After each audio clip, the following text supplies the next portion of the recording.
बिस्मिल्लाहिर्रहमानिर्रहीम। अल्हम्दुलिल्लाहिल्लज़ी अंज़ल अला अब्दिहिल किताब वलम यजअल लहू इवजा क़य्यिमन लियुन्ज़िर बअसन शदीदन मिन लदुन्हु वयुबश्शिरल मुअ्मिनीन الذين يعملون الصالحات أن لهم أجرا حسنا ماكثين فيه أبدا وينذر الذين قالوا اتخذ الله ولدا ما لهم به من علم ولا لآبائهم كبرت كلمة تخرج من أفواههم إن يقولون إلا كذبا فلعلك باخع نفسك على آثارهم إن لم يؤمنوا بهذا الحديث أسفا إنا جعلنا ما على الأرض زينة لها لنبلوهم أيهم أحسن عملا وإنا لجاعلون ما عليها صعيدا جرزا أم حسبت أن أصحاب الكهف والرقيم كانوا من آياتنا عجبا إذ أوى الفتية إلى الكهف فقالوا ربنا آتنا من لدنك رحمة وهيئ لنا من أمرنا رشدا فضربنا على آذانهم في الكهف سنين عددا ثم بعثناهم لنعلم أي الحزبين أحصى لما لبثوا أمدا نحن نقص عليك نبأهم بالحق إنهم فتية آمنوا بربهم وزدناهم هدى وربطنا على قلوبهم إذ قاموا فقالوا ربنا رب السماوات والأرض لن ندعو من دونه إلها لقد قلنا إذا شططا هؤلاء قوم اتخذوا من دونه آلهة لولا يأتون عليهم بسلطان بين فمن أظلم ممن افترى على الله كذبا وإذ اعتزلتموهم وما يعبدون إلا الله فاهووا إلى الكهف ينشر لكم ربكم من رحمته ويهيئ لكم من أمركم مرفقا وترى الشمس إذا طلعت تزاور عن كهفهم ذات اليمين وإذا غربت تقرضهم ذات الشمال وهم في فجوة منه ذلك من آيات الله من يهد الله فهو المهتد ومن يضلل فلن تجد له وليا مرشدا وتحسبهم أيقاظا وهم رقود ونقلبهم ذات اليمين وذات الشمال وكلبهم باسط ذراعيه بالوصيد لو اطلعت عليهم لوليت منهم فرارا ولملئت منهم رعبا وكذلك بعثناهم ليتساءلوا بينهم قال قائل منهم كم لبثتم قالوا لبثنا يوما أو بعض يوم قالوا ربكم أعلم بما لبثتم فبعثوا أحدكم بورقكم هذه إلى المدينة فلينظر أيها أزكى طعاما فليأتكم برزق منه وليتلطف ولا يشعرن بكم أحدا إنهم إن يظهروا عليكم يرجموكم أو يعيدوكم في ملتهم ولن تفلحوا إذن أبدا وكذلك أعثرنا عليهم ليعلموا أن وعد الله حق وأن الساعة لا ريب فيها إذ يتنازعون بينهم أمرهم فقالوا ابنوا عليهم بنيانا ربهم أعلم بهم قال الذين غلبوا على أمرهم لنتخذن عليهم مسجدا سيقولون ثلاثة رابعهم كلبهم ويقولون خمسة سادسهم كلبهم رجما بالغيب ويقولون سبعة وثامنهم كلبهم قل ربي أعلم بعدتهم ما يعلمهم إلا قليل فلا تمار فيهم إلا مراء ظاهرا ولا تستفت فيهم منهم أحدا ولا تقولن لشيء إني فاعل ذلك غدا إلا أن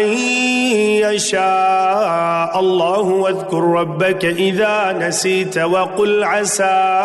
أن يهديني ربي لأقرب من هذا رشدا ولبثوا في كهفهم 300 سنين وازدادوا 9 قل الله أعلم بما لبثوا له غيب السماوات والأرض أبصر به وأسمع ما لهم من دونه من ولي ولا يشرك في حكمه أحدا واتل ما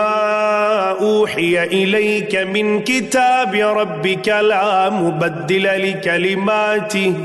ولن تجد من دونه ملتحدا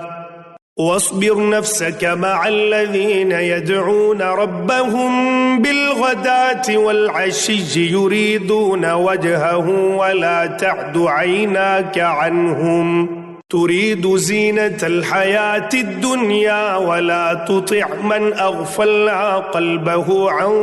ذكرنا واتبع هواه وكان أمره فرطا وقل الحق من ربكم فمن شاء فليؤمن ومن شاء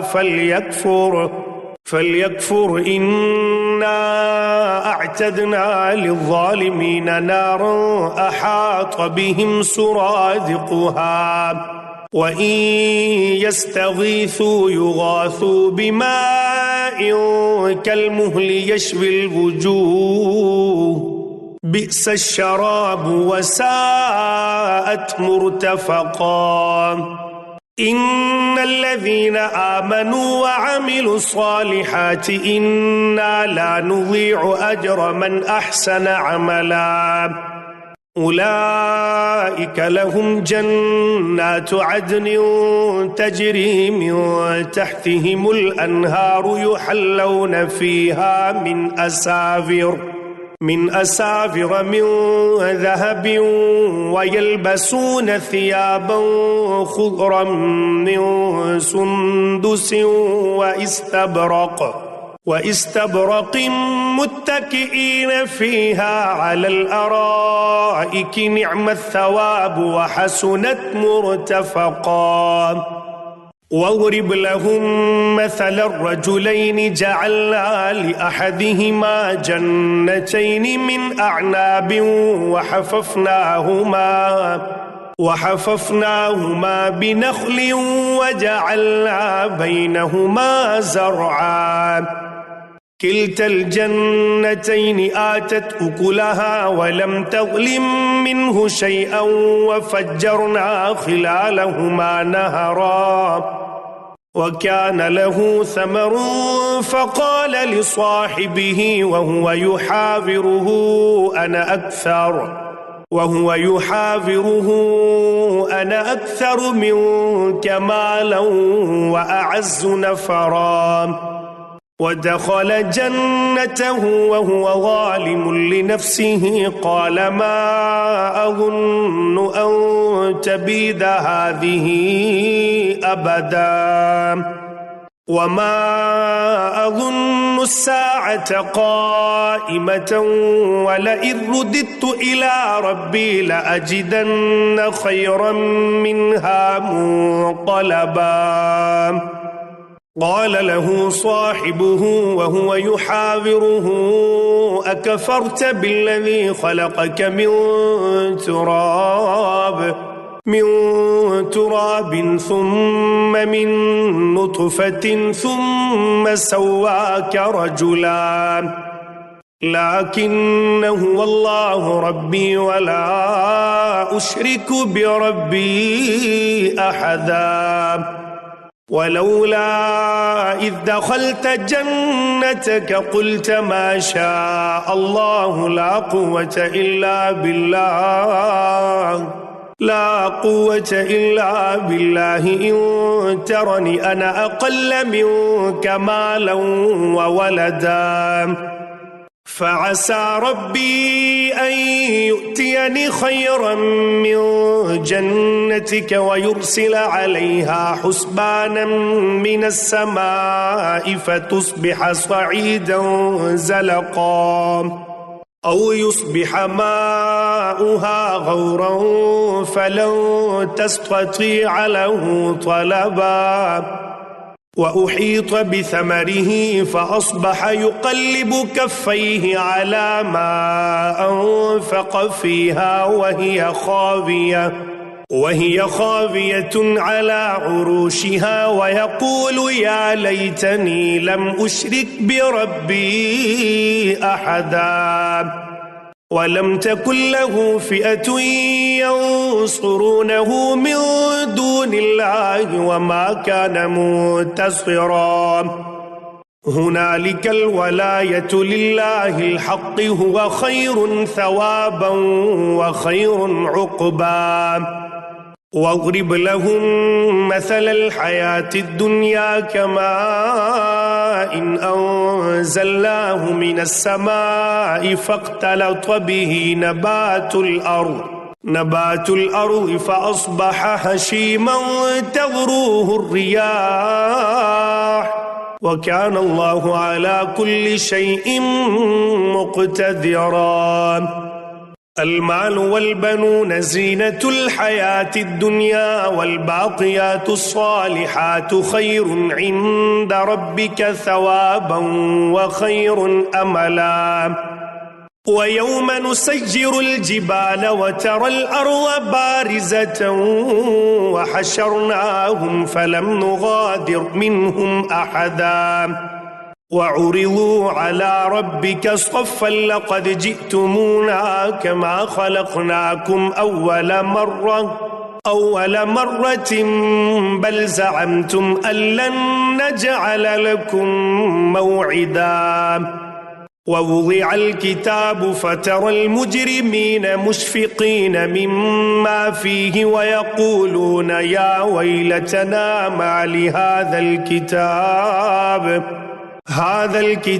لا يغادر صغيرة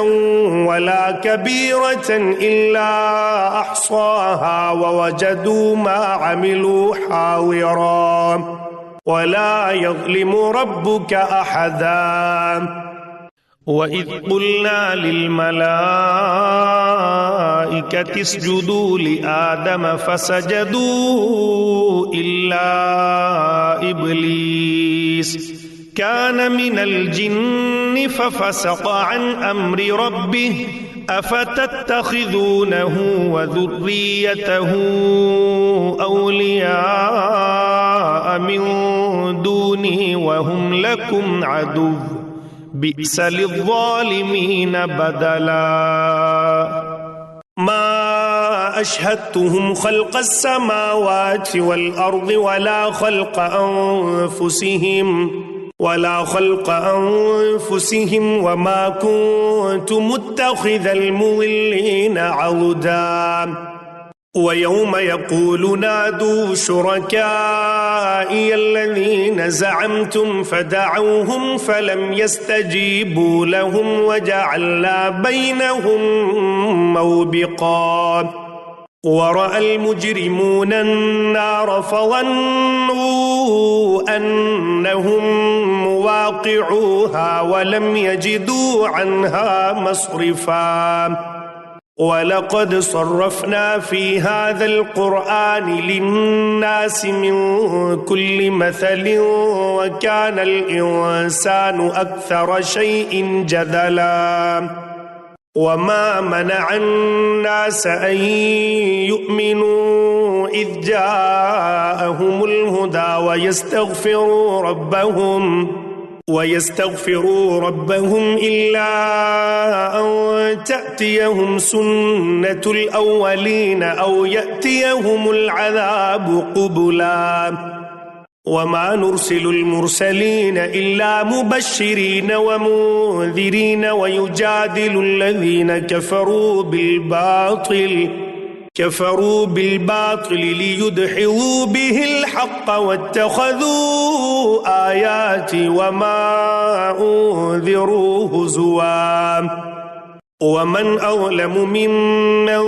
ذكر بآيات ربه فأعرض عنها ونسي ما قدمت يداه إنا جعلنا على قلوبهم أكنة أن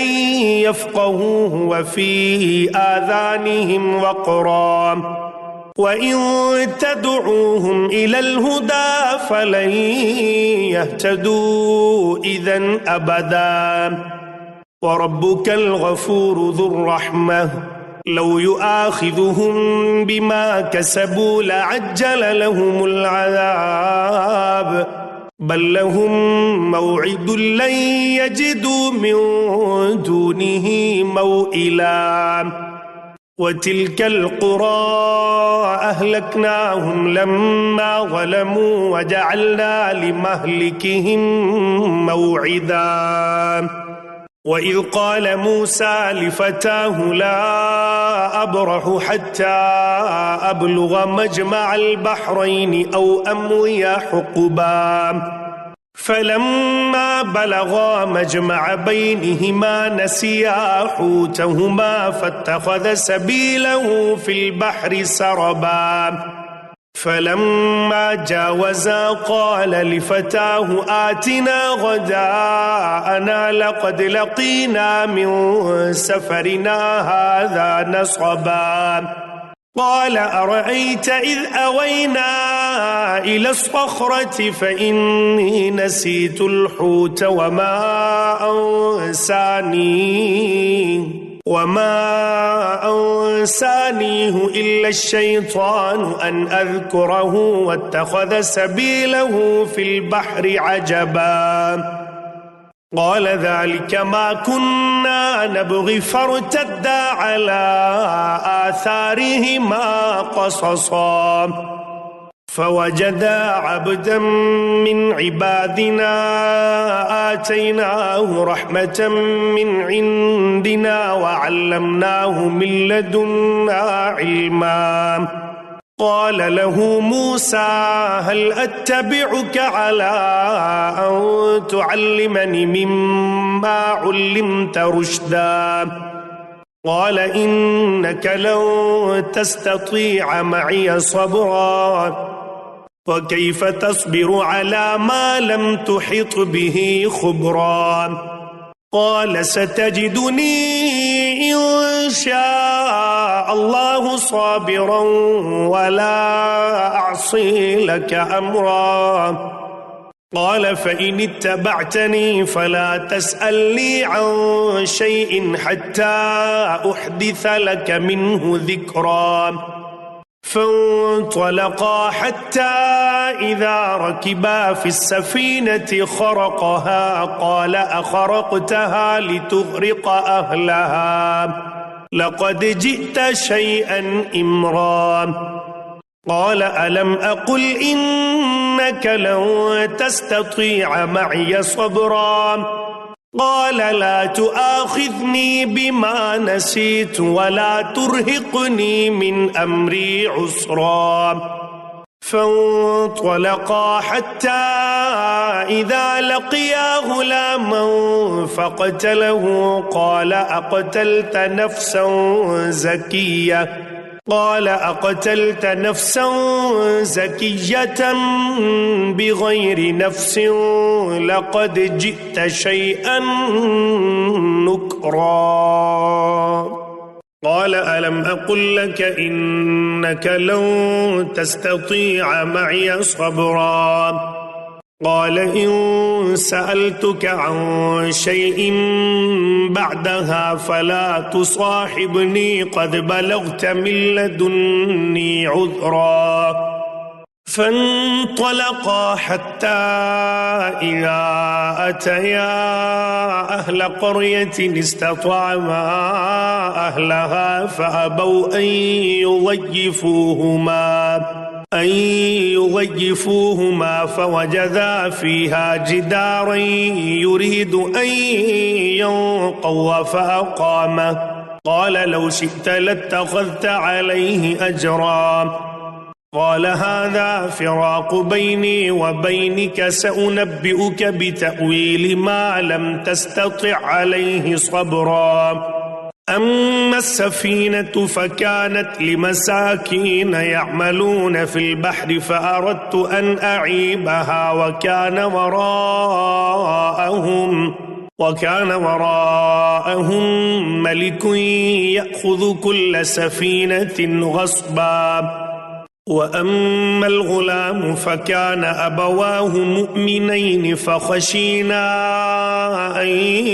يرهقهما طغيانا وكفرا فأردنا أن يبدلهما ربهما خيرا منه زكاة وأقرب رحما وأما الجدار فكان لغلامين يتيمين في المدينة وكان تحته كنز لهما وكان أبوهما صالحا فأراد ربك أن يبلغا أشدهما ويستخرجا كنزهما رحمة من ربك وما فعلته عن أمري ذلك تأويل ما لم تسطع عليه صبرا ويسألونك عن ذي القرنين قل سأتلو عليكم منه ذكرا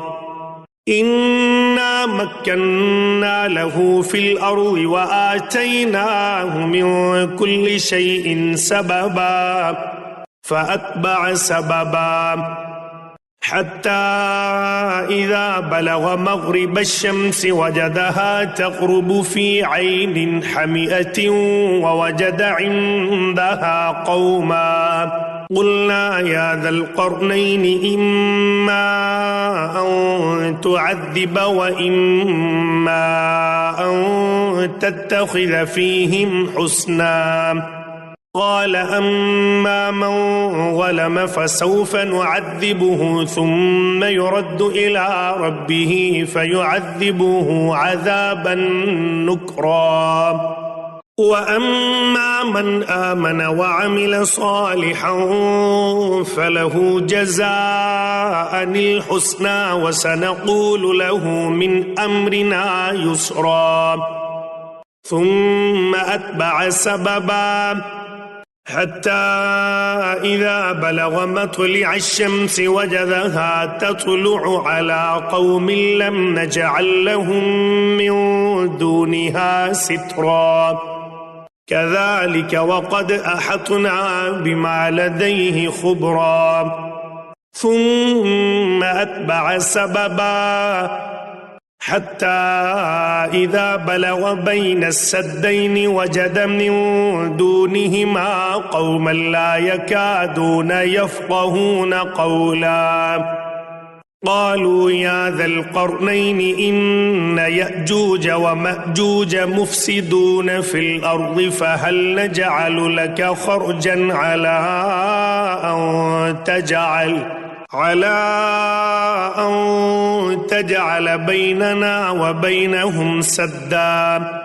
قال ما مكنني فيه ربي خير فأعينوني بقوة أجعل بينكم وبينهم ردما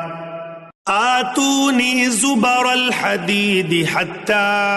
إذا ساوى بين الصدفين قال انفخوا حتى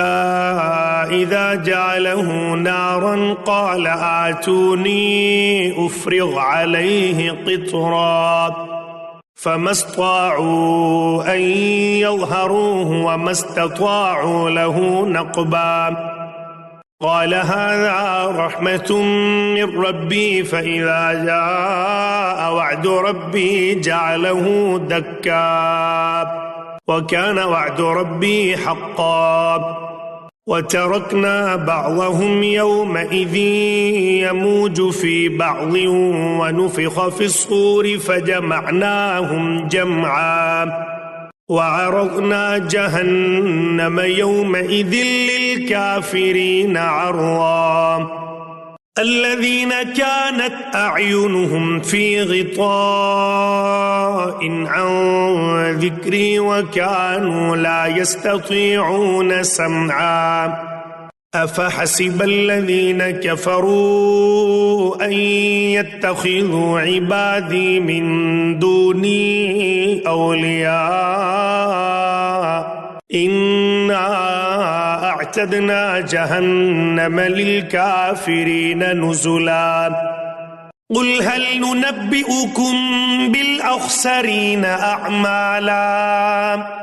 الذين ضل سعيهم في الحياة الدنيا وهم يحسبون أنهم يحسنون صنعا أولئك الذين كفروا بآيات ربهم ولقائه فحبطت أعمالهم فلا نقيم لهم يوم القيامة وزنا ذلك جزاؤهم جهنم بما كفروا واتخذوا آياتي ورسلي هزوا إن الذين آمنوا وعملوا الصالحات كانت لهم جنات الفردوس نزلا خالدين فيها لا يبغون عنها حولا قل لو كان البحر مدادا لكلمات ربي لنفد البحر قبل أن تنفد كلمات ربي ولو جئنا بمثله مددا قل إنما أنا بشر مثلكم يوحى إلي أنما إلهكم إله واحد فمن كان يرجو لقاء ربه فليعمل عملا صالحا ولا يشرك بعبادة ربه أحدا.